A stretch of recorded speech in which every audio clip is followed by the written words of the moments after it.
for everything.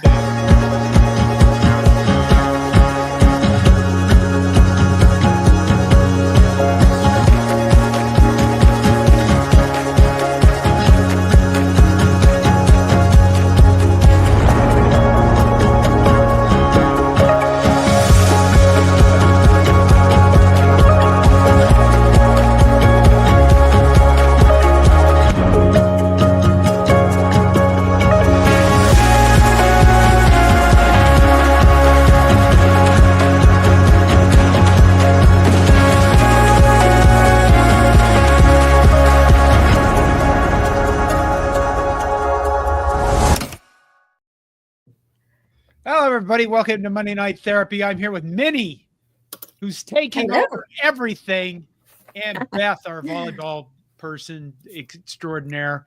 And I just want to start this out by saying this. Remain calm. Remain calm.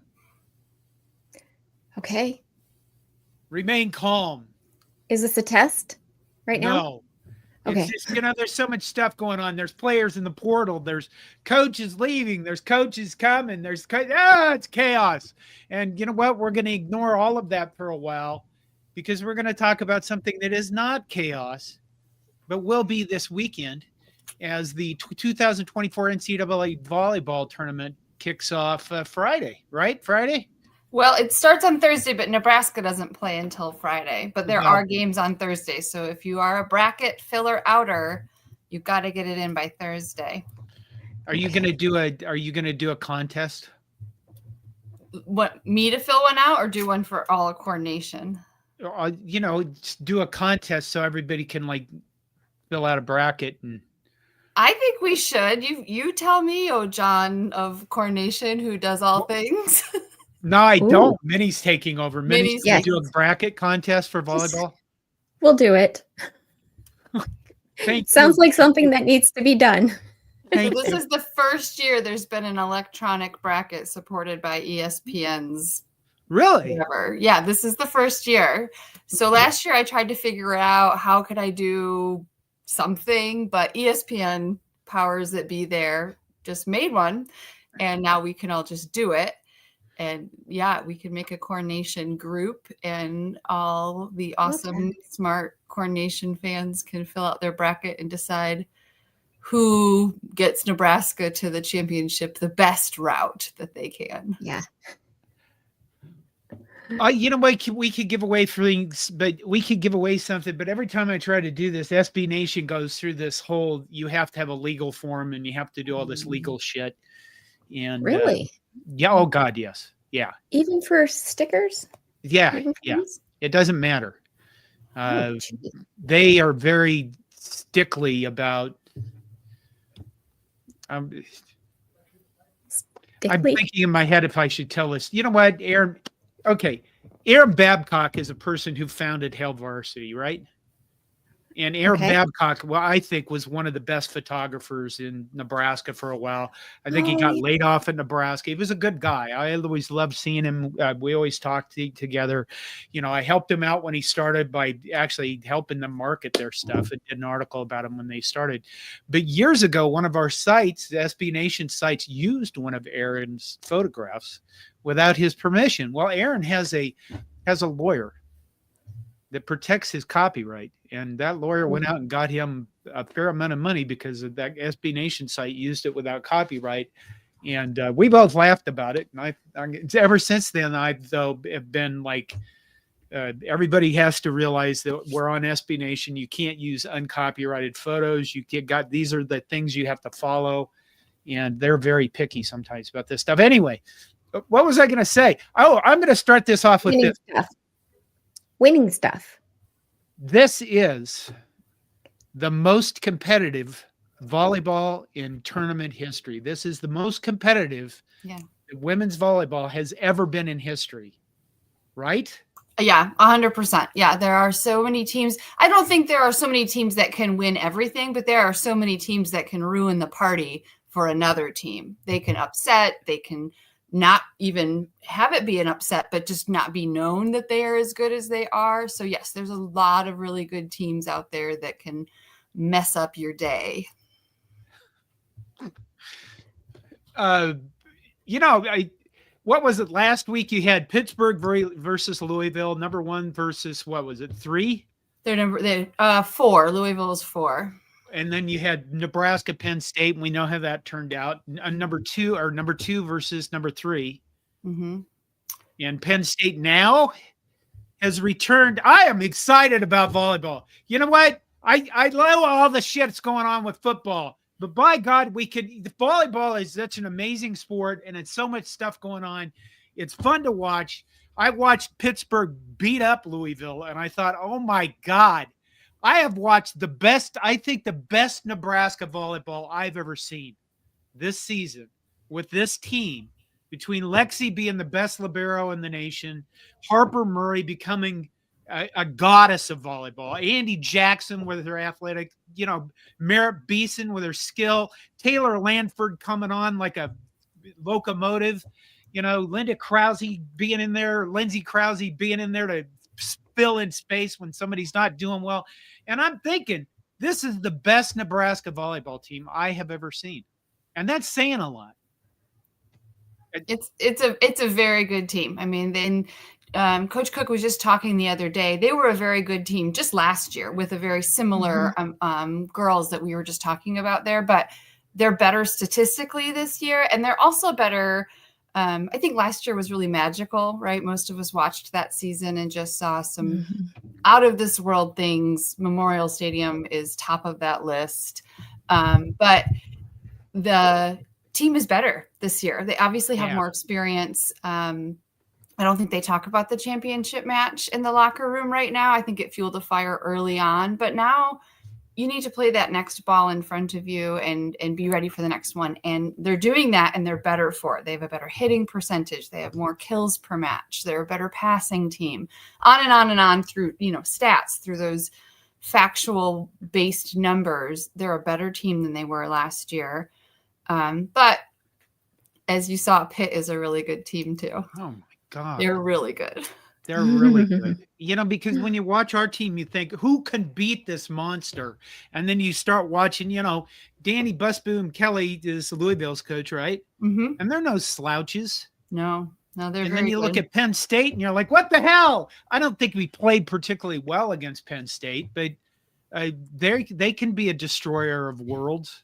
Yeah, Penn State, I would say, is one of the teams that could win it all, right? We talk about these ones that are disruptors in the earlier rounds that could mess up our brackets or the team they're playing against expectations. But Penn State is a team that can win it all this season. Obviously, Nebraska is, Pitt is. Louisville maybe is. And then you start getting into these ones that I think, oh, that's more of a maybe. I think Louisville's a maybe. I think Stanford's a maybe. I think Creighton's a maybe, and Creighton is part of the conversation of one of those teams that should have been, this is some opinion, to get into one of those top seeds for one of the quadrants. Creighton only has 2 losses this year, and they're to Nebraska in 5 sets, and I think Louisville in 5 sets. Yeah. But their trouble is that they haven't beaten top teams throughout the season like everybody else because of their conference schedule. So they're a 2 seed. I don't think they have a horrible path to the championship, but they're going to have to beat a 1 seed to get there. They're in. They're over in Penn State's corner. Okay, but what the bracket? Yeah. Oh. Number 1 seed Nebraska, and in our same corner of the bracket, number 2 seed is Wisconsin. Yeah, that's I don't know. Is that good news? Is that bad news? So the way volleyball does it is there's 4 number 1 seeds, but then within those seeds we know Pitt was the overall number 1, Nebraska, then Penn State, then Louisville, and then there's 4 number 2 seeds. And so the 2 seed in Nebraska's corner is Wisconsin. We like that because we've swept them twice this season. We strongly dislike that because they're an arch nemesis that we meet so many times, and they're a really good team, right? Yeah. And so to beat a good team 3 times in 1 season is a huge feat. They have a smart coach who figures stuff out. They still have Shrek and Sarah Franklin, right? Yeah, Schmreck. Yeah. Yeah, you close enough. Did they Yeah. They did this because of TV, you think? I think they split it. On the left side of the bracket, there's a lot of ACC teams. All the good ACC teams are on the left, and then the top Big Ten teams are on the right.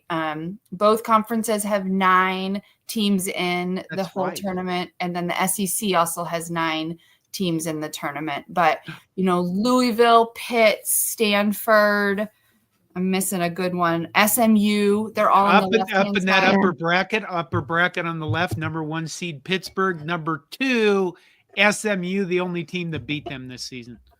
Yes, yeah, that's a fun twist for them too. And I think Pitt fans are looking at this and saying, we've got to play SMU again, the one team who's beaten us, and we have to play Louisville in Louisville's Yum Center. They don't like that either.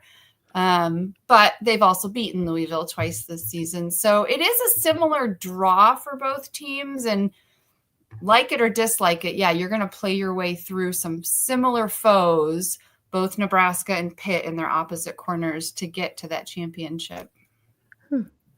So basically, this is not only the most competitive, but probably the most drama-filled volleyball tournament in history.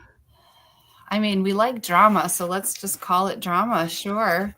I don't know if I need more drama. Yeah, you don't. I have a question, Beth. Whatever happened to Texas?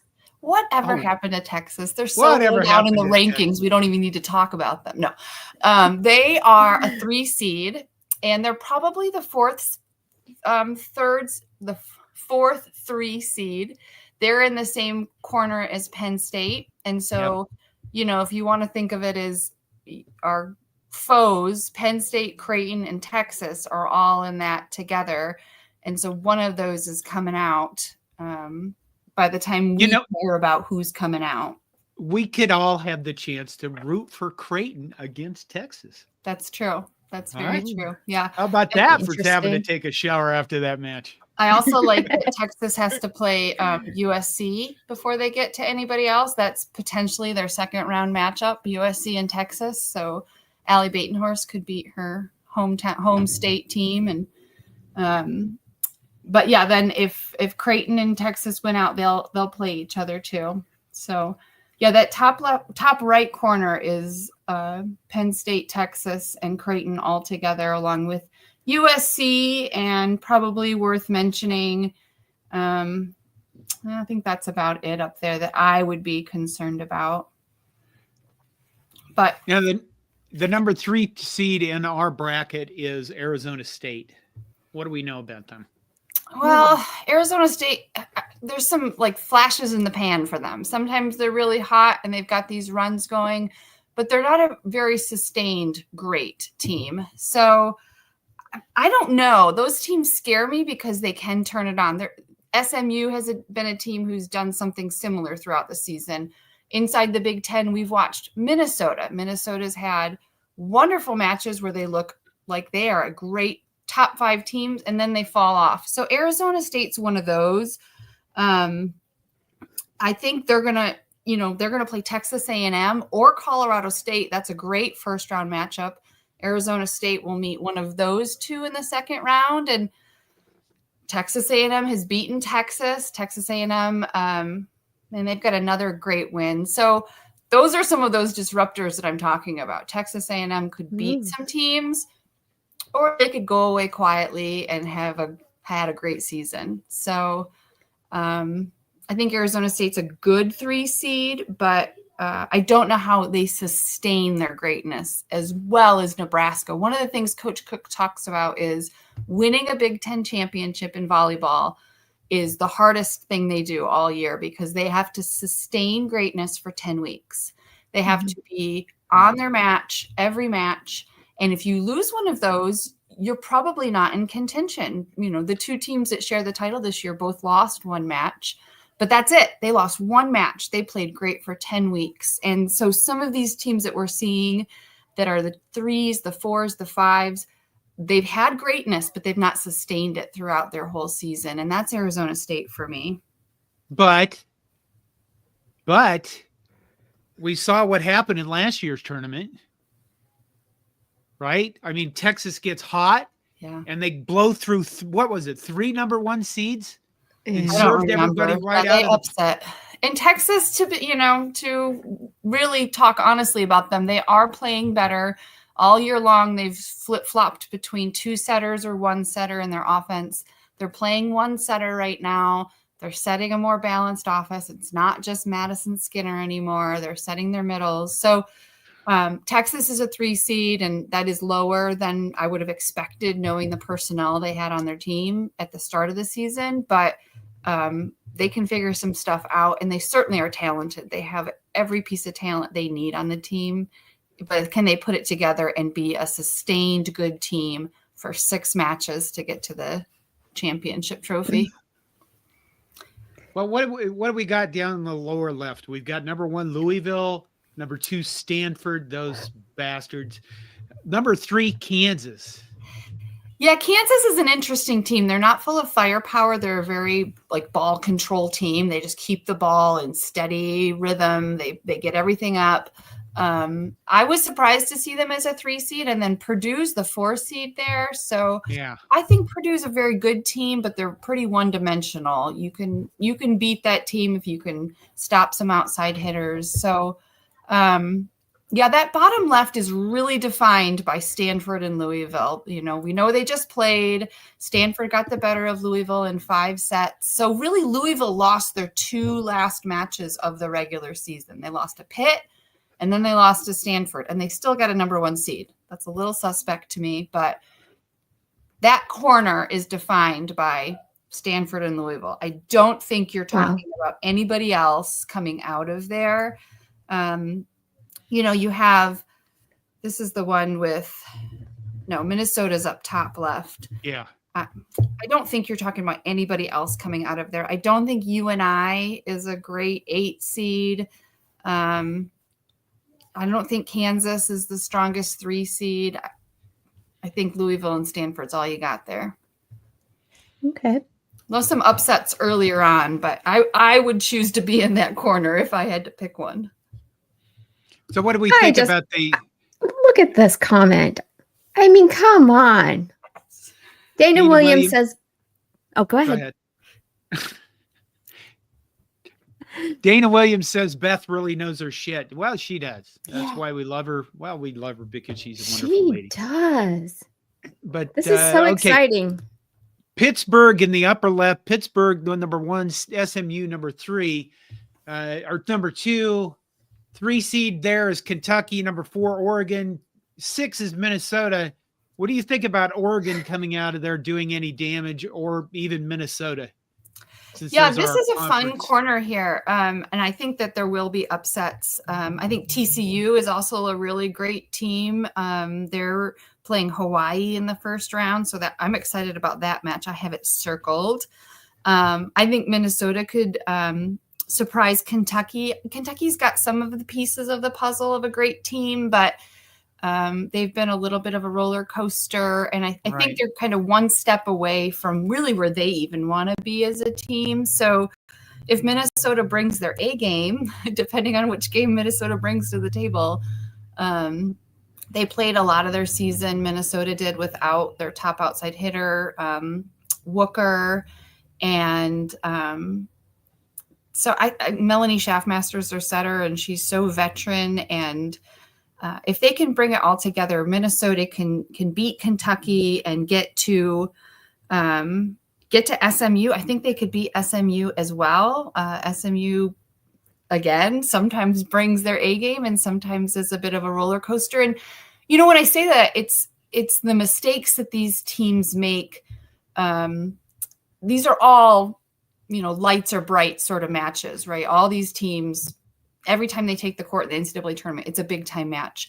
But when you make a mistake when it's 2-2 early on in the match and it's not so full of consequences, that's still a concern, right? The shot that you make when it's 2-2 should be fairly similar to the shot that you make when it's 24-24. When you Right. make the error just by dropping your thumb a little too far and the hit goes out, that error is going to happen at 24-24, right? Like that Right. similar mindset of you've got to play when the lights are bright, when the points are high, and when the points are low. And that's where some of these teams go on their roller coaster of A games versus B games. And so if the Minnesota A game comes, I think that they're able to beat both TCU. Both SMU and Kentucky in this corner, and then they get to the regional finals. Drama. Yeah. That's what it's going to Okay, be. I have a question for Beth. So, all this football drama that happened with the rivalries this past weekend. Is there anything like that in volleyball? Are the girls behaving more than the guys? Volleyball is an interesting sport. It can get chippy. You'll see the refs, don't do that. But they reprimand people for glaring. Come on. That's just so weak. It's a non-contact sport. And so there has to be, I think, some of the glares, the stare downs, that felt good and that was in your face sort of moments. But I think in general, the women playing against each other want to beat each other, but also I don't think there's any real beefs.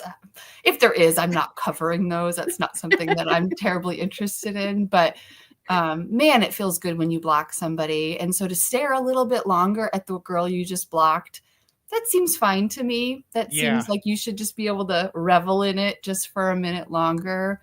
I'm okay if they, kind of tell the referees next year, no more wagging fingers at girls that are enjoying the awesome play that they just made. Oh, I love that. That is so weird. All right. We have 20 comments starred, Minnie. Yeah. Sorry. For God's sake. MK says, make it stop. Need some true therapy tonight. We'll get there. James Boardman says, Beth is back with the exclamation points, which is always good. Paul Dalen says, volleyball is better than football. Which, I'll say this. I made the reaction video in the bathroom again, and it's a weird thing to be known for making videos in your bathroom. And then I did another one. Then I did the next one about, Iowa came out with this thing. Well, we didn't shake hands with them. And I just thought that was stupid. I thought, just shake hands, because if you lose, you look stupid, and we look stupid. That's why you shake hands. And then they, one of their players made this complaint about Matt Rule walked through their warm-up. And there were videos of this, of Matt Rule walking around the field. And if you've ever been down on the field like 3 hours before a game, there's all sorts of shit going on before anybody shows up,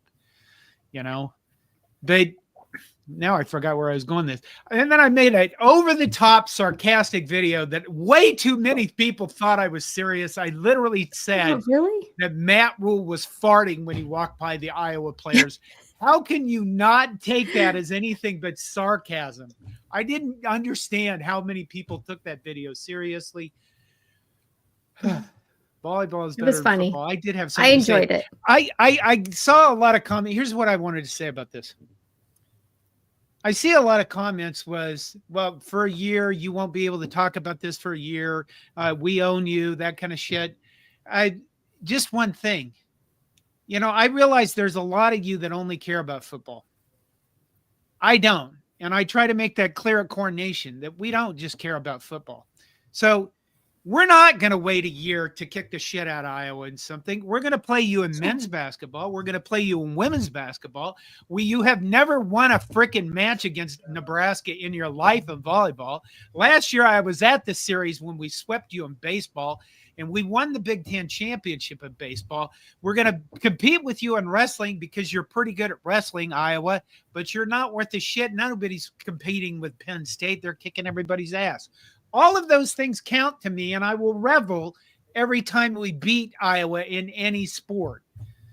So when it comes to volleyball is better than football, I hope that other Nebraska fans or Husker fans pick up on some of this, because it looks like we have a women's basketball team that could be a lot of fun.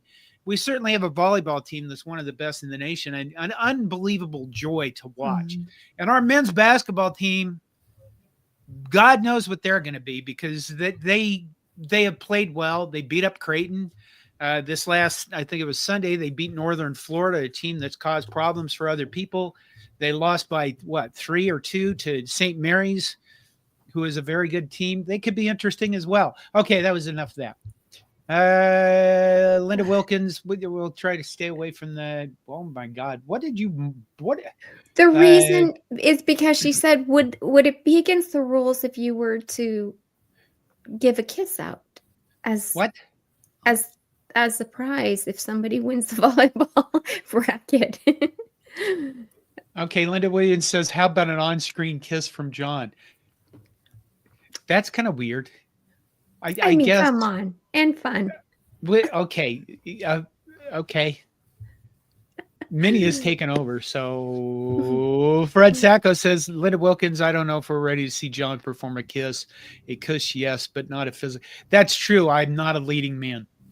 Clay Casselder says Babcock could take his copyright and stick it up his cornhole. Wow, such anger. Photos are just used all over the place. Nobody respects photography at all, and that's one of the reasons why I stopped being credentialed in that. Let's see what else we got. Oh, Ken E says, and this is for you, Beth. How many hours a day of volleyball do you have to watch to know that much? I don't watch it. I mean, I do watch a lot of volleyball. If it's on TV, I just turn it on. My kids, Mom, are you watching volleyball again? But they watch it too.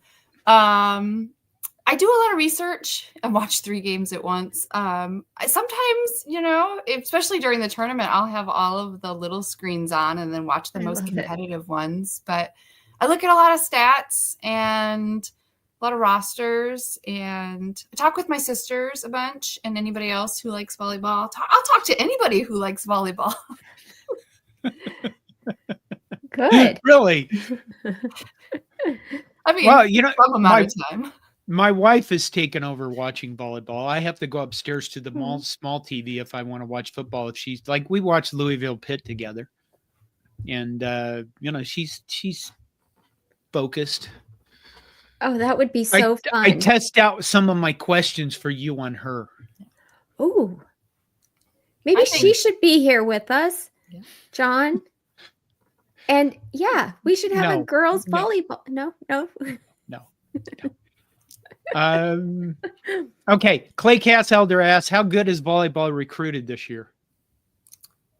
Oh, for the incoming class of next year. Yeah. I think really well. I mean, I don't watch high school. That's where my line is. Like, I don't watch high school volleyball to know how. But, I mean, these girls are the top recruits in the country. They filled in positions that we'll need to backfill as these seniors graduate. So I'm really excited even to see Skylar Pierce. She's on the roster this year, but redshirting. And so we expect to see her on the court in matches next year. I think Coach Cook has filled his positions as he needs to. My biggest question is going to be on the right side. We don't have a rostered right side right now besides Merritt Beeson. So as she leaves, I do wonder if he'll look to the portal there. There's a recruit, a freshman, and maybe she's phenomenal and maybe she'll step in. But the plan had been, this is a little too close to home, that Caroline Jaravicius would have been that player that was being prepared for when Merritt Beeson graduates. And of course, we know she left. She wanted to play more immediately, and she's doing that at Penn State and had the match of her life against Nebraska. Jaravicius did. Jaravicius had 18 kills against Nebraska, yeah, which is way, way better than she'd played all season. I mean, she's been sort of switching times with their other right side hitter on Penn State's roster. And so she had some pent up somethings to give back to Nebraska. Oh, I had a question, but I forgot what it was. I like it. Okay, let's move on. We have any more volleyball comments? Mm-hmm. Vince Watson says Skylar to replace Merritt. I think it's possible, but she is recruited and she more plays on the left pin, but it is possible to switch from the left to the right. I know Coach Cook talks about her taking reps at the right side, but it is more just you have to be ready if you're in that rotation where you hit there once. But I think she is a left side hitter by all of her other training, and she was recruited for the left side. So, and if we do that, then really we're in that same situation the following year when Taylor Landfair graduates, and then we have just Harper Murray and Skylar Pierce. We would then be looking at a freshman again to be on the court because we don't have, I'm hesitating, but we don't have a left side hitter in this next recruiting class, I don't think. So as seniors, we have Lexi, who is going to be unfortunate to have her leave because she's just a joyful person. She's a very beautiful young woman with a smile. And, she always, and then every once in a while you see that flash in her face like she wants to murder somebody, which is kind of cool. So Lexi's a senior. Merritt Beeson's a senior. We have 3 other seniors? Lindsay Krause is a senior. Okay. And Kennedy Orr is a senior. And Layla Blackwell. Okay. So a lot of talent and a lot of fill-in and a lot of people that can step up and take places. Mm-hmm. And what was our last national title? 15? Yeah. I've said this before.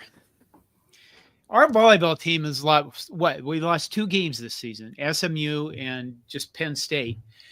And there has to be, I mean, when I look at this, I think, God, it'd be a shame if Lexi Rodriguez didn't win a national title. But then you look at the other teams, like we talked about, this is the most competitive volleyball it has ever been. And there seems to be so much incredible pressure on our volleyball team for people wanting a champion, people wanting success, people wanting something to root for.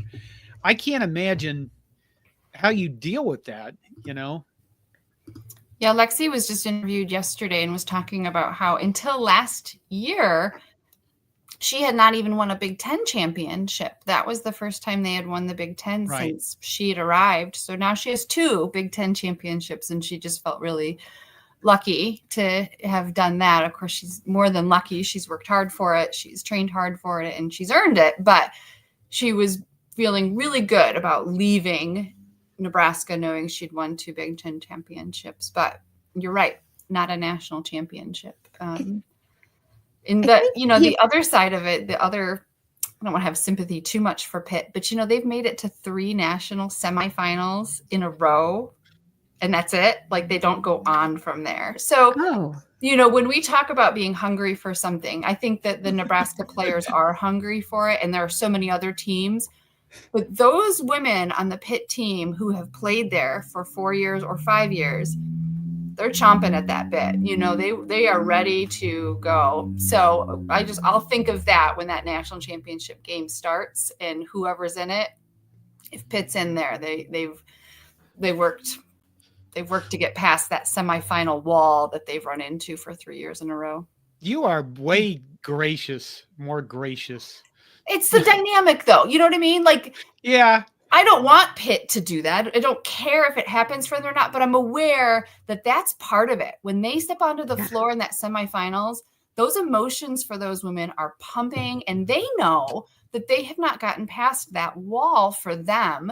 So I bet you that's written on their whiteboard before the national championship, that they want to win the semifinals, right? Nebraska didn't write that detail, but Pitt cares about that. And so maybe I'm gracious, or maybe I just like to understand the emotions behind some of these things, because it makes the meaning there. It gives the rest of the story to what's happening on the court. Gets me fired up. Okay, Minnie, you have okay. W.L. Ziegler says we won both 2015 and 2017. Thank you.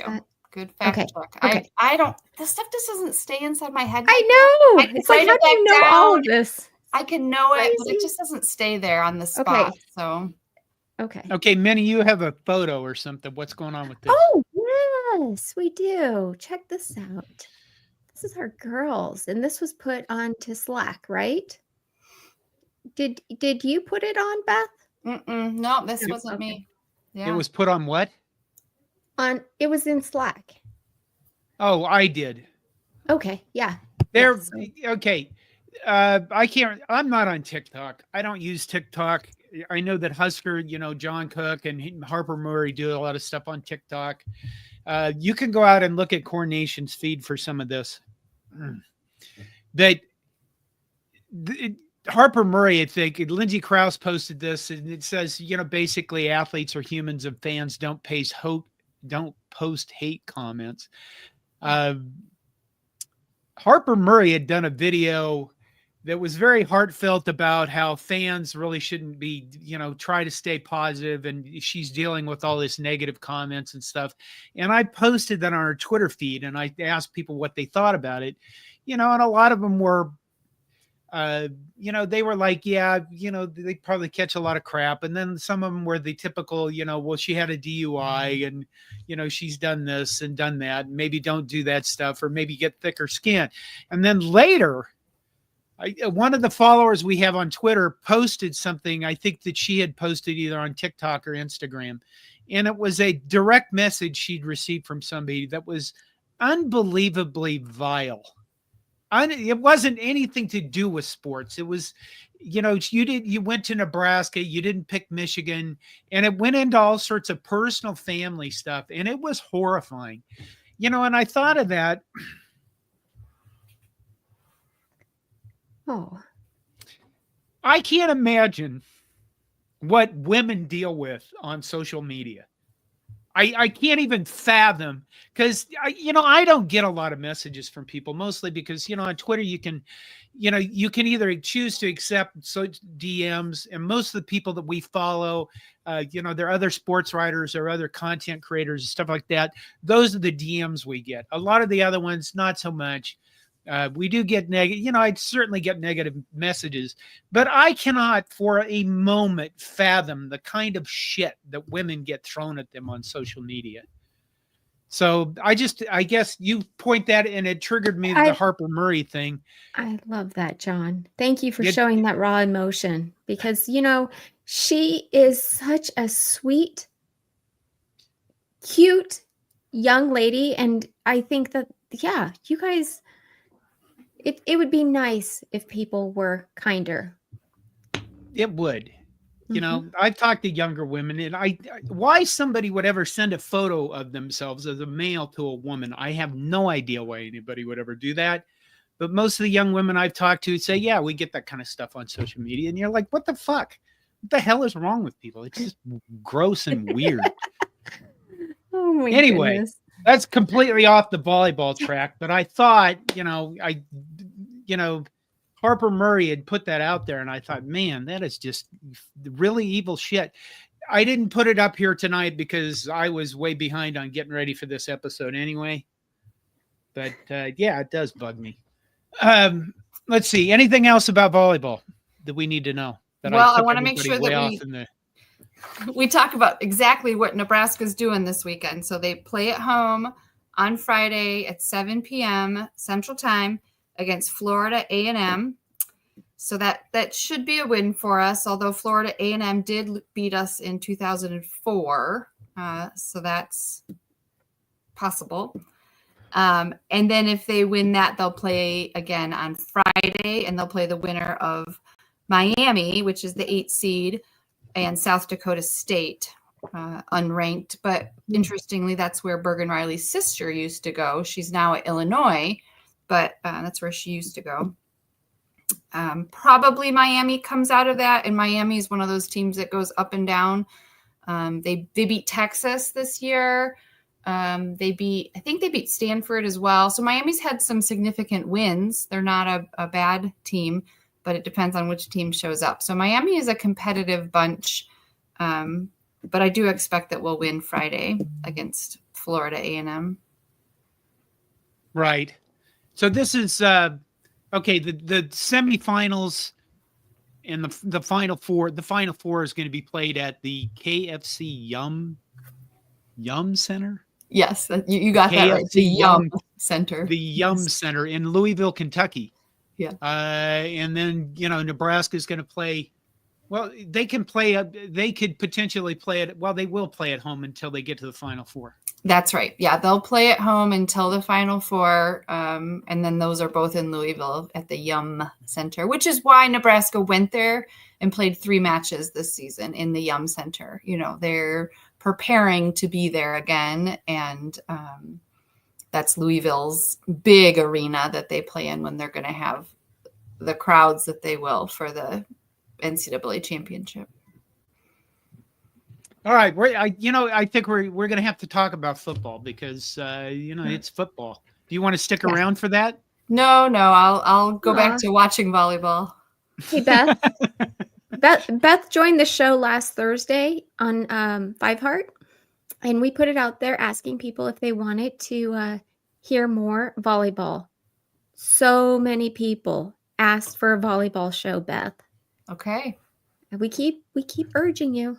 So yeah, we'll put together a bracket with no prize, maybe just bragging rights, Jon, or bragging rights allowed. Somebody can come on and be like, yes, I did it, I won. Yeah. Okay.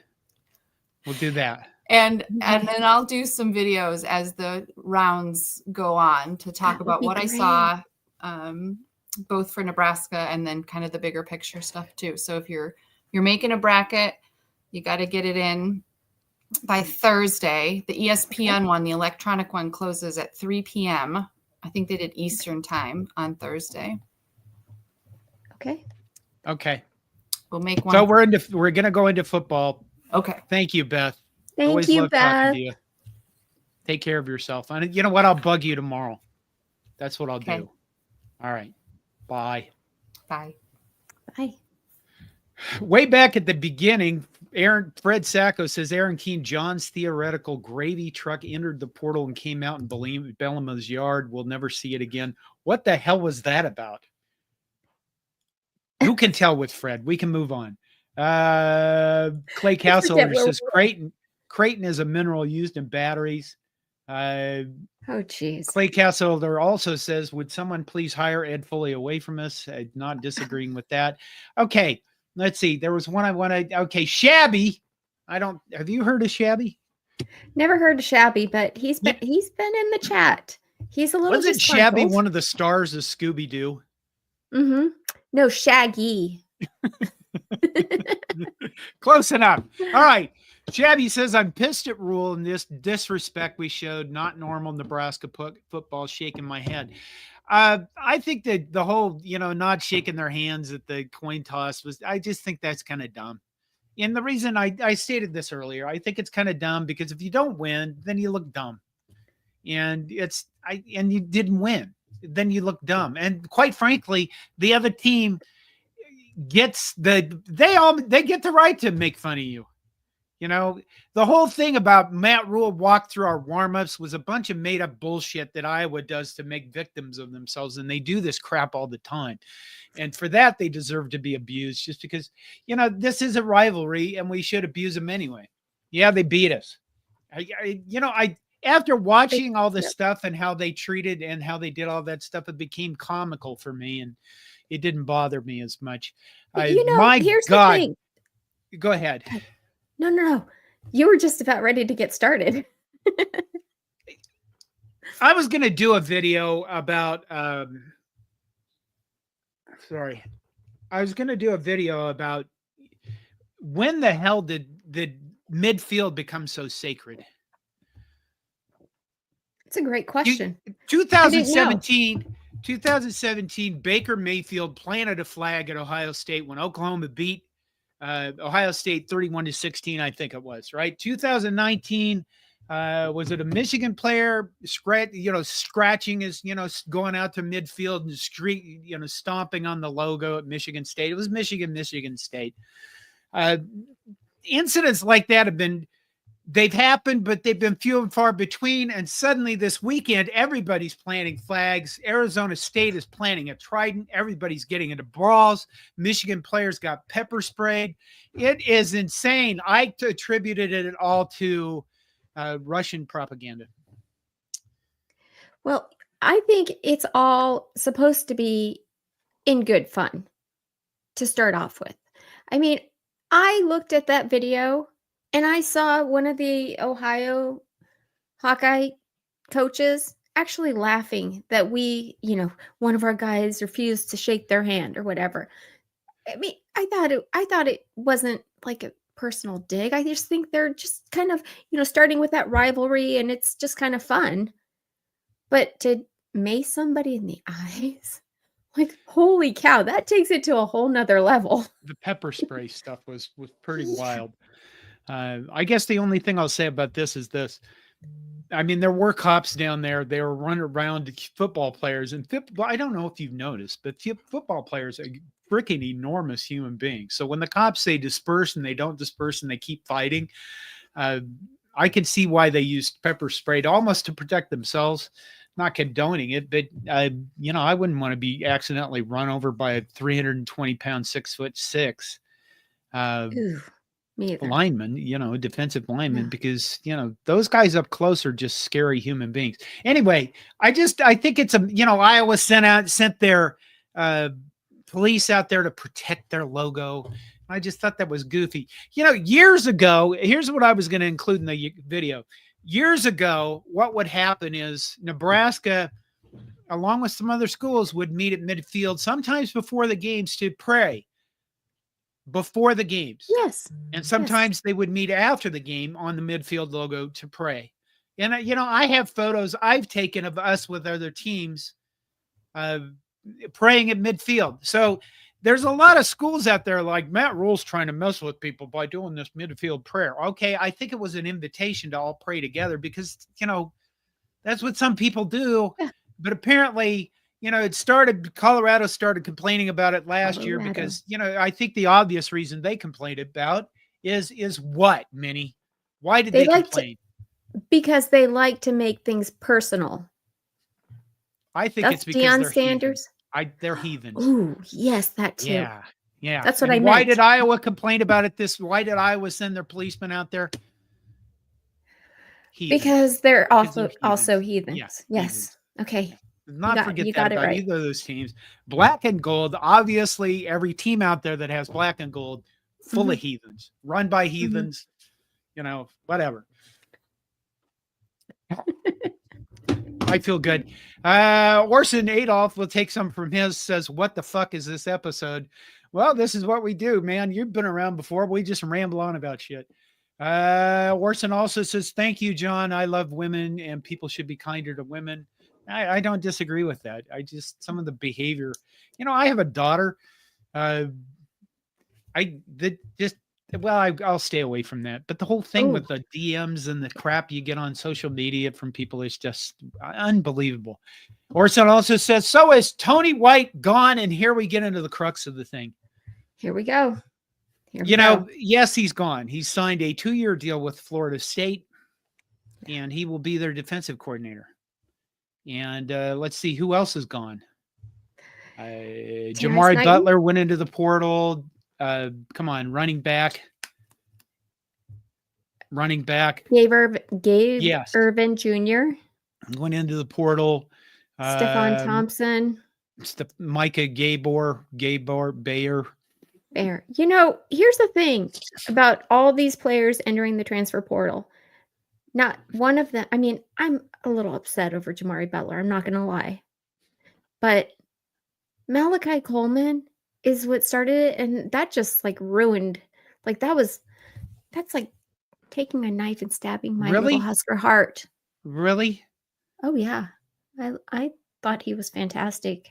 And yeah, I wanted to see him become something really great at Nebraska. Well, that's true. Mm-hmm. That's true. Anyway, it's going to be chaos. We know it's going to be chaos. The good news is that Dana Holgorsen signed a contract for, what was it? Do you remember? 1.2 million.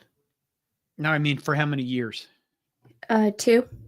Was it? Okay. We got Yeah. the athletic department email with all this stuff in it.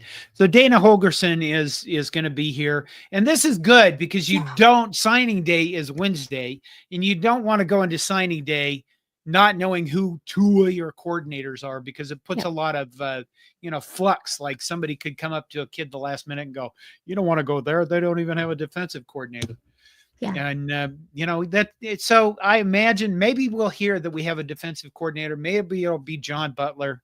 Maybe it'll be Phil Long. No, that's not. Who am I thinking? Phil Snow. Phil Snow. Ryan Walters just got fired at Purdue. He was a damn good defensive coordinator. He was fantastic. Maybe do you think just a question. Yeah? Do you think Ryan Walters plays well with others? I think that what happened, I think two things happened at Purdue. Number one, I think Ryan Walters probably figured out he was in over his head being a head coach. And number two, it's Purdue, imagine that you can even, Purdue, when you look at Indiana and Purdue, they are us. Okay. They're us. Indiana and Purdue is us? Is that what you said? Yes. How? They are us. Purdue has a basketball team. Indiana has a basketball team. They have massive shit tons of history in basketball. Mm-hmm. Their football programs are typically afterthoughts. They really are. Mm-hmm. Purdue's had, the Joe Tiller years, the Drew Brees years. Indiana had Randall L. Now they have, Kirk Cignetti this year, but mostly they're us with the other way around, where we look at our men's basketball program and go, why do we have a men's basketball program? We should just shut it down. You know what I mean? So who would want to coach in those situations? We have Fred Hoiberg because Fred Hoiberg has a connection to Nebraska's basketball, right? And Fred Hoiberg wants to be a Husker. And Fred Hoiberg, he's like in his 6th year, I think it is, this year. And he's finally figured out how to build winning basketball teams for Nebraska. I think this year's team will be very fun to watch. We're missing Casey, but that role has been taken over by Connor Esigian, who could be a better 3-point shooter than Casey. See, I forgot his name already. Casey, Kersey, Tamaraga. Okay. And I think the basketball team what's interesting about this, Jon, is that in football, they let a head coach figure it out. Or, excuse me, in basketball, they let a head coach figure it out. In football, oh gosh, the time is ticking. Like, you better figure it out now. They do not give you time. Everyone is leaning and getting into your business. You can't, Fred Hoiberg has had time to figure it out. Yeah. We would not be so gracious with Matt Rule. No. We would have probably burned Fred Hoiberg's house down if he was the football coach. Which, I think is a definite possibility for Ryan Day at Ohio State.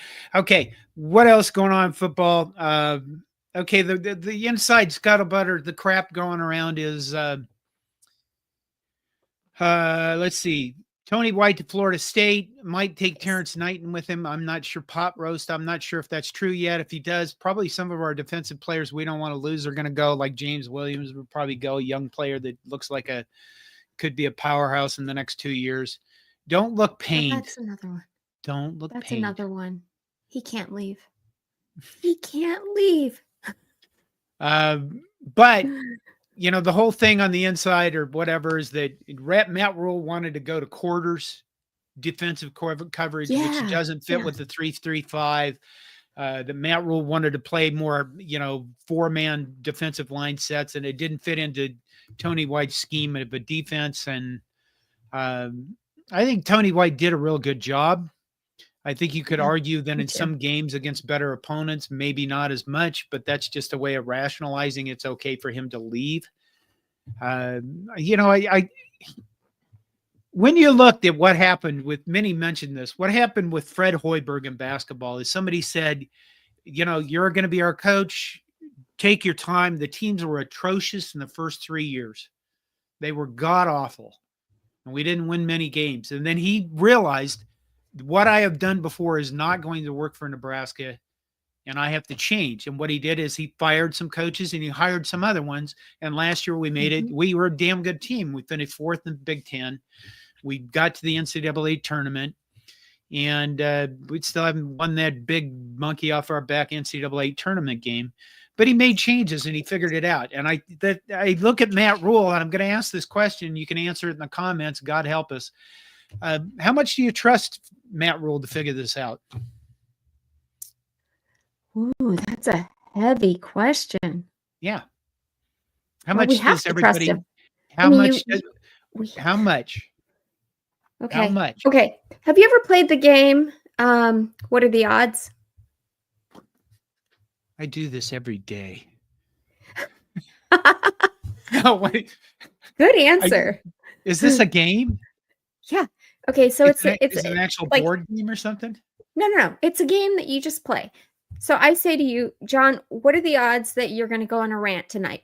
And then we count down 3, 2, 1, and then we both have to say a number from 1 to 10. What are the chances? 10 being most likely, 1 being least likely. And if we both agree on the number, it's high, then it's most likely going to happen, obviously. It's kind of a fun game. All right. Okay. So, okay. So we play the game with Matt Rule. What are the odds that we're going to give Matt Rule the 8 years to take us to a national championship? Isn't it 8? Yes. Full. Yeah, for the full buyout. Yeah. What are the odds? Okay, ready? 3, 2, 1, 2. 30%. So that would be 3. That would be 3. We were close. Okay. 2. So you said 2? Yeah, we're not going to let him. No way. Not with our fan base. Well, that is a good point. I just think, it's interesting to look at Florida State right now. Okay. Florida State, they went 12-0 in the regular season before. Was it 12-0 or 11-1? 2023. Okay. Do you remember they didn't get into the playoff because they were in the ACC and, yes, I do remember all that. Yes, I do. Okay. This year, their season completely collapsed. They were 1-11, I think it is, or 2-10. Mike Norville in massive trouble because he has to put a program back together. Fires his offensive coordinator, fires his defensive coordinator, hires Tony White from Nebraska for his defensive coordinator, hires Gus Malzahn, former coach at, I think, Auburn, and now then at UCF he came from, hires him as the offensive coordinator. I mean, those are 2 pretty heavy hitters for coordinators. But here's the deal. If they don't turn it around next year, Mike Norvell is probably fired. Mm-hmm. And I made a short video about this earlier. If Tony White and Gus Malzahn can turn that program around and let's say win 10 games next year, they're likely in the college football playoff. And both of those guys are going to be seen as heroes and saviors. And then both of those guys will be highly coveted as head coaches and have trucks of money thrown at them. Yep. And, I think that's why Tony White would go there. Plus it's warmer. I personally wouldn't live in Florida because, we'll skip that part, but because you live in Minnesota and you eat sushi from gas stations. Hey, our sushi in the gas stations up here it's to die for. I bet. But, that's why you would go to Florida State. There was rumors about him getting a head coaching position last year. He stayed an extra year. I think the defense still did well. They gave up things at times, but they were largely responsible for, getting to 6 wins. Where the hell is the super chat? Was that from Greg? It is from Greg. Greg gives us a super chat and he says, I just want to say hi, 5 Heart Podcast Thursdays, 9 p.m. Central, right here on Corn Nation's YouTube, Facebook, and Twitter. Shameless plug. I refuse to say X. You have to do that. Ken Eads says FSU probably threw a lot of money at him. I don't know if they did. I didn't see what their contract is worth, but Years ago, I had a friend of mine who wanted to be a captain in the left seat of a giant airplane. You know what I mean? Like a 747.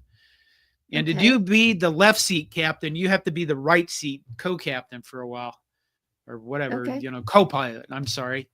And I remember him telling me he took a $35,000 cut in pay so he could get into the right seat. So then he could later get the massive pay for being in the left seat. So, sometimes it doesn't always bit. It's not always a direct path to promotions that you want. Fred Sacco says, Greg gives a super chat, literally puts dollars in John's pocket, and John meets it with disdain and shits on him. Well done. Did I really shit on? I just wondered why in the hell he was doing a super chat. Not much.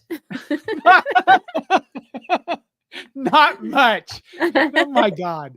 Okay. What else is going on? So we lost the coaches. There's, the young wide receiver coach McGuire, whether he's staying or going, I guess we're going to find out. That actually was a comment that James Boardman said. He said right here, per Sam McEwen 6 minutes ago, and this was probably like 10 minutes ago, McGuire is expected to remain at NU in an adjusted role. So he's going to be an analyst. I like that. I actually like that a lot. Why do you like that? Well, I'll tell you. It's because obviously this kid has a lot of potential. It's just putting him in this role is probably too big of a role right now for the Big Ten. And I think you need that experience under your belt to be able to handle, that wide receiver coaching position, because now we have all these analysts that can also help you. So it's like almost like a little, community, like a little head coach over the wide receivers. And you have to be able to handle all of that under it. So what about you? What about me? Do I like him staying? Do you like it? Do you like him staying? I think that not as a receivers coach. Yeah. I'm okay if he stays as an analyst because we can have plenty of those. But I think that here's what I think. Dana Holgorsen should hire whoever he wants on his staff on the offense, and he should run the offense. That's what I think. And if he thinks that is it Mark McGuire? I remember you with names. Garrett McGuire. Garrett McGuire. Mark McGuire is his dad that coaches down in Texas. Okay. Well, if he wants to hire Mark McGuire, that's up to him. Okay. True.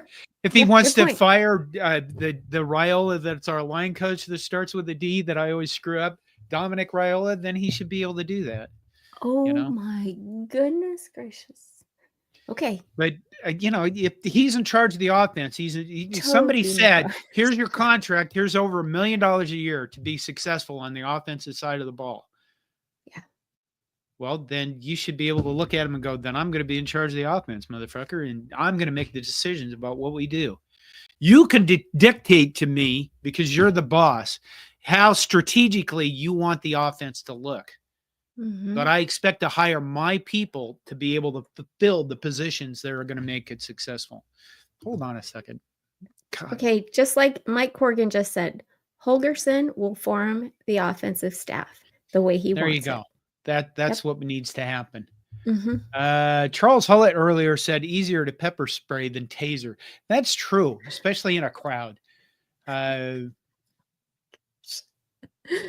is, who has pepper spray on the field and why?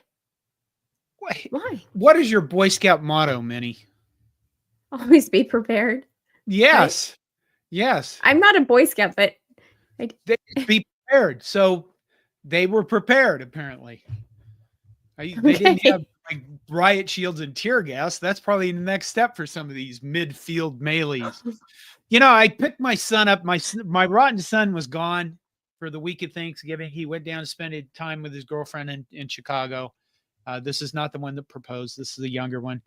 And I picked him up last night. One of the first things he said to me is he watched a lot of football. He enjoyed it. And he pointed out that the announcers kept using, in all the games, the announcers kept using the phrase, old-fashioned hate. And then when these fights broke out, after them promoting, old-fashioned hate, after these fights broke out at midfield, he was like, they all got uppity about how terrible it was and stuff like that when, they were promoting old-fashioned hate the whole time. I thought that was a really interesting comment. That is interesting. That's a different take on it. Hey, listen, the other question is well, we should ask this one. Aaron Keene says, what are the odds Nebraska ever returns to greatness realistically? Don't answer. Ready? 3, 2, 1. 9. 7. You have to say it at the same time. Jeez. I did say, I said it at the same time. Okay. You said 7. I said 9. Yeah. Why 7? I just think it's going to be extremely hard. Because you know why? You know why, Minnie? He agrees. He said And 7. He usually knows. Okay, you know what the thing is? Justin knows. What? You have to understand something here. My ever is much shorter than yours. Okay? That's why I said 7. True. My ever could be like a week from now or something. John. Don't say that. Here's why I always say Nebraska will define greatness. I define greatness these days. It's completely changed to getting to the college football playoff. I think that would define greatness, return to greatness in this day and age. Which is kind of funny because Indiana is just going to explode into greatness right out of the gate. But now I forgot where I was going. I think Nebraska will do these things, number one, because we have will. We have the will to do this. And I think there's a shit ton of athletic departments around the nation that just don't have the will to do it. And Iowa would be one of them. They've beaten us 9 out of the last 10 games, but they do not have the will to actually, if they had the will to compete for actual championships, they would have nil going. They would be having much better recruiting classes, and they would be much more concerned about their offense and not winning games 13-10. But they're doing none of those things because they don't have, their athletic department does not have the will to do any of this. They're perfectly fine being where they're at. And I got all those messages from people on my videos I did about coping and all this stuff, and congratulations to them. They beat us 9 out of the last times, but I expect that to end in the next few years, next couple of years, I love that. I mean, look at where Alabama is. I mean, all of these upsets that we've seen this year, I love that. It's been a wild year. And it's you've got the portal, you got nil, you've got no control over this stuff. You've got coaches moving around probably more than they ever have before. I do see a side of this where people, have complained about, well, this is going to ruin college football. I do think that if there isn't some level of control put on this in the next 2-3 years, I do think it'll cause damage in the idea that, I wanted to root for Micah Bayer, and now I'm not going to. I don't wish him ill will, just like I didn't wish Ernest Hausman ill will, but I'm not going to root for him. I'm not going to care about his story. And I think a lot of that is, the love that we have for college football is the stories that come out of it, And some of them are fantastic stories. And if all these guys are going to do is move around for better deals or better positioning, okay. But I won't give a shit. Same with the coaches. I'll go, Jerry Seinfeld, Jerry Seinfeld years ago had the joke, we're just rooting for the uniform. And, that joke, it's a really good joke because it's becoming true more than ever. Just like Richard Nixon now more than ever, right? That's a horrible segue. James Boardman says Osborne used to take a couple of laps around the field to get a feel of the turf temperature and humidity changes the surface traction. Normal. Yeah, Totally I think it is pretty normal to be able to, I used to, when I was credentialed, I used to go down there and I'd be around the warm-ups because they'd be in position groups, and it was the best way to get single shot play photos of people, Oh, I If like you that. wanted individual players' photos, they wouldn't be wearing their helmets. And, you could get all the coaches in their position groups and get all the players in their position groups. And the biggest problem with, like, we use Getty Images in USA Today when we use photos on our website legally. The problem with a lot of those is they don't ever have shots of linemen, and you always want shots of linemen for stuff. Phil Spears says, all the changes, especially the roster limit, ruins things for me. Walk-ons are basically extinct. They are. That's true. And I think that, it's changed. It's inevitable. And it's going to be, I don't know. It's just, I kind of posted this on Twitter today, and I said, if you were wise, you would probably just kick yourself off social media for the next 2 or 3 weeks and come back on when we have our bowl game. And that way all the dust would be settled from the portal, the signing day, the coaches, and then you could just pick up again.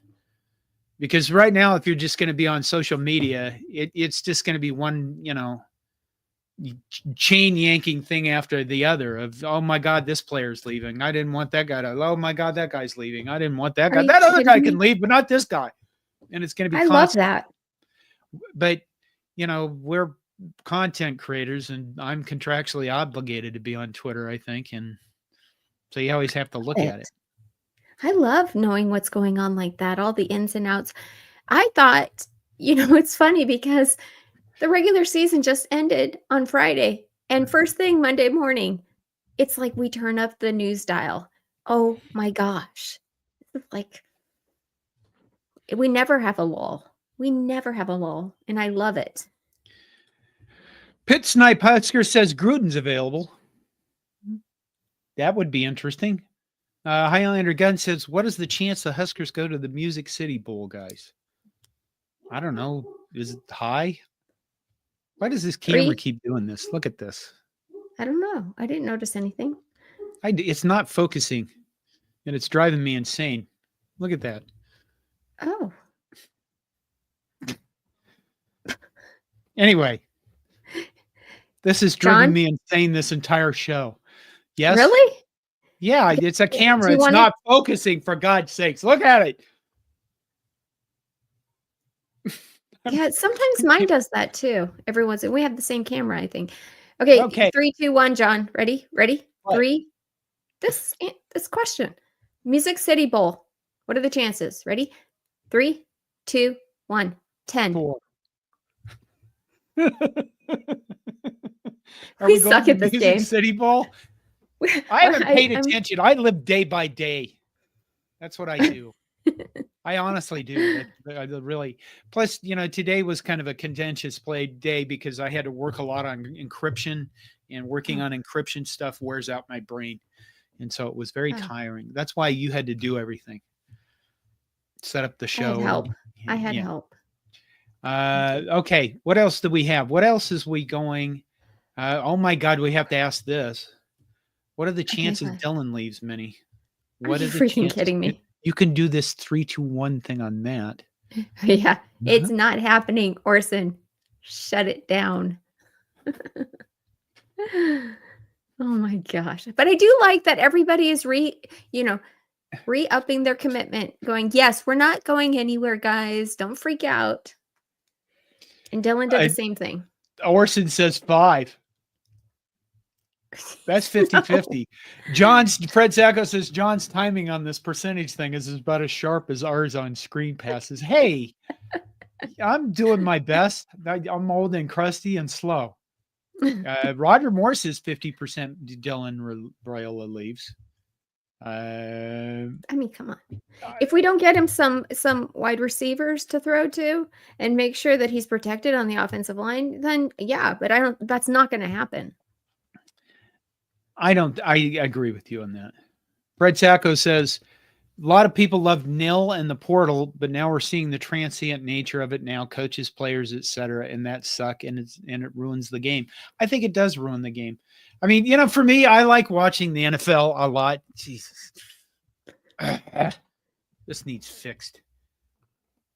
I like watching the NFL a lot, but at the same time, if I miss a game, it doesn't bother me. I just go, oh, they lost. And I know. there's nothing, I know a lot of people like the NFL more than I do. But Phil Spears says Nebraska will play at the No Handshakes Classic Bowl. Really? I feel like there is something that I'm missing. You are definitely missing the fact that we lost 13-10 at Iowa.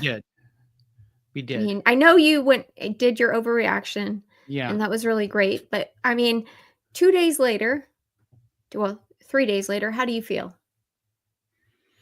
It doesn't bother me. I guess maybe because I'm used to it.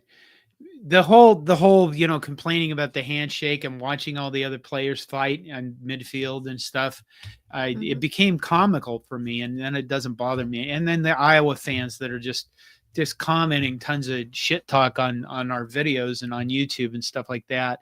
After a while, you just go like, whatever. Okay, you beat us again. It was heinous. It was really terrible and excruciating, especially to lose in that fashion after you literally beat the shit out of them most of that game. Then lose that way. What I really thought 2 days later, what I think is this: we beat the living shit out of Iowa. We beat the holy crap out of them. It was just 3 plays that made the difference. We didn't have a good offense this year. We have the makings of what might be a good offense, and I think with Dana Holgorsen, it's going to get that much better.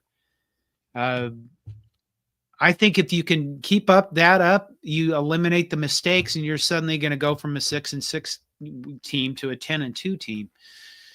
And earlier I asked, do people have faith in Matt Rule to make the changes necessary? And I think that, yeah, I do. Number one, if I remember correctly, I don't think anybody had ever heard of Tony White until Matt Rule hired him. And I don't mean anybody in the world. I mean anybody. No, Nebraska. Right. We didn't know who the hell that guy was. Nope, we didn't. And he fixed the defense in the first year. So there will be a lot of people that will point to Rule's mistakes. And this goes back to, are you going to be a positive person or a negative person? He did hire Tony White. He also hired Marcus Satterfield, was kind of a mix. I knew that he wanted to change that last year, but Dana Holgorsen didn't agree to come be a football coach. But I think that just like Fred Holberg, you have a guy in charge who is self-aware enough to be willing to make changes to be successful. And I think that's the key for me, having faith that Matt Rule is going to, at least get us back to respectability. If not, I don't know, greatness. That's a ways to go for us. But again, we do have will, and we do have we certainly have resources, a lot more resources than most other programs. So for one way or another, I think it'll be okay in the long run. I just wanted to say, when I saw that Ohio State and Michigan, that their final score was 13-10 as well, I didn't feel so bad about our 13-10, because I figured, you know what, this is hard defense. I mean, this is cutthroat. So, yeah, I really was like, oh gosh, how can we just only score 10 points? Like, I just don't understand. Just one more score. That's all we needed. But then you look at a team that, Michigan won the Natty last year, and then Ohio State was like right there next to them, and they scored 13-10 as well. And I'm just like, well, maybe we really aren't that far off after all. Yeah, that whole Ohio State, God, I kind of feel sorry for the Buckeyes. I felt sorry for my friend Ramsey. That's who I felt sorry for. I don't really feel sorry for a lot of Buckeyes fans, but my God, that whole game was just hideous. They did the same thing in that game that they did with us. They have what is that kid's name? Jeremiah Charles, the freshman wide receiver. He had like a 70-yard touchdown against us. I think it was Smith. It's Jeremiah Smith. Yes. Well, okay. Freshman wide receiver, the next Marvin Harrison, basically. They didn't target him a lot against us, and then they didn't target him against Michigan. And I thought, what the hell are you people doing at Michigan? You want to run straight. You literally are running straight at Michigan's defense when that's their biggest strength. Huh. And if you read Sun Tzu's Art of War, he tells you, don't you attack the enemy where they're the weakest. You never attack them where they're the strongest. And yet you see that over and over. And it's really just dumb. It is hubris. It is the Germans attacking Verdun in World War I and costing themselves millions of lives. It is amazing, stupid shit. Okay, this that's right here is priceless. No, I love that. Please tell us more about Sun Tzu and the Art of War. This is fantastic. I didn't think we were going to get this tonight. Okay. Well, you know what? It's an hour and 20 minutes. Linda Wilkins says, I'll leave you with this. Whoops. Stank Nooner. That's a new name. Yeah. Interesting. Oh my God. What? This is like the guy with don't read the names. Corey Dixon boxer. What the hell the thing was. It's probably the same person. Breaking news. Johns hits transfer portal, leaving the bathroom for Margaritaville. Looking for a lost shaker assault. Okay. Linda Wilkins says this. I'll leave you with a story. If you woke up the next day with breath in your lungs, who really gives a shit about what the outcome of the game was? This is true. If you've been watching me for a while, you know that I'm in a lot of survivor groups on Facebook. I'm in a group full of people, a lot of brain injury survivors and a lot of heart attack survivors. And Fred Sacco says, John is going to fall for comments from huge ass necks.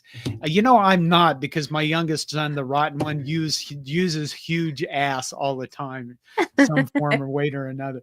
Anyway, where was I? Okay. I'm in all these heart attack survivor groups, and somebody this morning posted in one of the groups that her husband had a heart attack, and she was absolutely terrified because she asked the group for help about how to deal with the anxiety she felt of, how can I live with this uncertainty and knowing he's not going to be here tomorrow? Could you please help me deal with this? And I responded to her along with a bunch of other people. And what I said is, there's no guarantee for tomorrow. No one has ever guaranteed tomorrow. Mm-hmm. There's the phrase, this is the day the Lord has made. Let us be happy. Let us rejoice and be glad in it. And that's why when you look at all the changes and all the ripples that are going to come through Nebraska football in the next month or so, you can't, look out to next year and think, well, oh my God, what if this happens? Or, oh my God, what if that happens? Now my camera works. You can't, if you do that, you will drive yourself insane. It's better to just, live and let all that worry and let all that anxiety as it comes, deal with it as it comes, and just be thankful for each day you have here, and don't send young women pictures of your junk on social media, which is just bizarre. I just think that's so weird. Okay. Gargomel 91 says 91. Wednesday is National Signing Day. That'll be interesting. Didn't I say we were going to end? You did, but then, Then I just went on. You do that. I love that sentiment, though. Very nice, John. He's going through The Simpsons. He's going through, what is it, Moe's Bar when I call for Amanda Hug and Kiss. Why can't John find Amanda Hug and Kiss? That's probably what is wrong with today's kids. And I'm going to say this. I know it's John's shtick, but they can't make prank calls. No, they can't. We all know. Oh, God. I have stories about that I'm not going to tell. Linda Wilkins says, but you just never do it, John. Okay, we're going to end because I think we're out of stuff. Okay. Volleyball's coming into there. Volleyball's coming in. It's going to be dramatic, and it's going to be the best volleyball you're ever going to watch in your life. Yeah. And that's, I guess, it. Start watching the men's basketball team. Start watching the women's basketball team. If you want to feel bad about the football team, make up for it in other areas. I realize it doesn't feed your ego as much, but it's fun. Just have fun, for God's sakes. Okay. Linda Wilkins says, say goodnight, Jon. Good night, Linda. Good night, Minnie. Now what Good happens? night, Jon. All right. Good night, everyone.